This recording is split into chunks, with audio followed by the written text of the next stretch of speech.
দর্শক, একটা শিরোনাম দেখছিলাম। সেনানিবাসে 5ই আগস্ট কি হয়েছিল, চাঞ্চল্যকর তথ্য দিলেন হান্নান মাসুদ। হান্নান মাসুদ হচ্ছে তিনি মুখ্য সংগঠক আব্দুল হান্নান মাসুদ। তিনি একটি বর্ণনা দিয়েছেন 5ই আগস্ট এবং তার পরবর্তী পরিস্থিতি। সেখানে এই রিপোর্টের লাস্ট অংশে দেখছি যেখানে বলা হচ্ছে যে বৈষম্য বিরোধী ছাত্র আন্দোলনের যে প্ল্যাটফর্মের সঙ্গে রাজনৈতিক দলগুলো বেইমানি করেছিল, মানে ছাত্রদের রক্তের সঙ্গে বেইমানি করেছিল। এই মনোভাবটা তো খুবই বিপজ্জনক।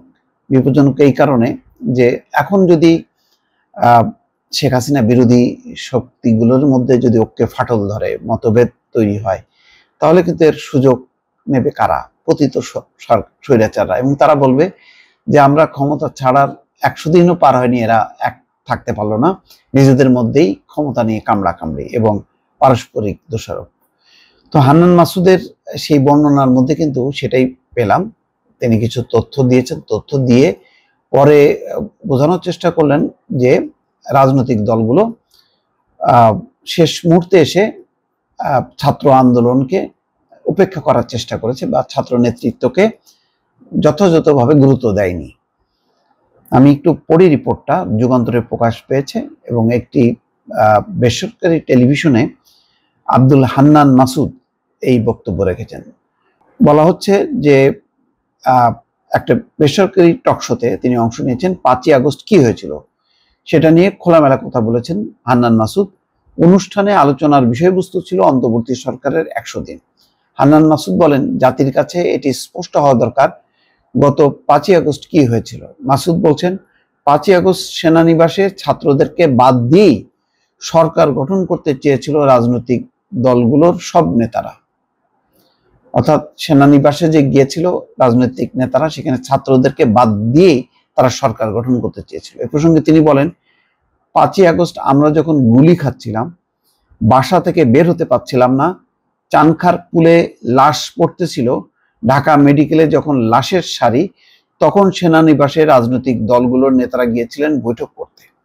অথচ আসিফ মাহমুদ, নাহিদ ইসলাম তারা তখনও গুলির মধ্যে, তাদের খোঁজ কেউ নেয়নি। সেখান থেকে বের হয়ে বঙ্গভবনে যে মিটিং হয়েছিল, সেখানে 3 জনকে ছাত্র প্রতিনিধি হিসেবে বানিয়ে নিয়ে যাওয়া হয়েছিল, যারা বৈষম্য বিরোধী ছাত্র আন্দোলনের সমন্বয়কদের কেউ ছিলেন না, মানে বৈষম্য বিরোধী ছাত্র আন্দোলনের প্রতিনিধি ছিল না তারা। এভাবেই সেদিন গভর্নমেন্ট ফরমেশনের একটি চেষ্টা করা হয়েছিল। মাসুদ আরো বলেন, সেদিন আমাদের মাইনাস করেই গভর্নমেন্ট ফরমেশন হতে যাচ্ছিল। সেখান থেকে আমরা গণঅভ্যুত্থানের স্টেক হোল্ডার হিসাবে আমাদের 3 জনকে দিয়েছি।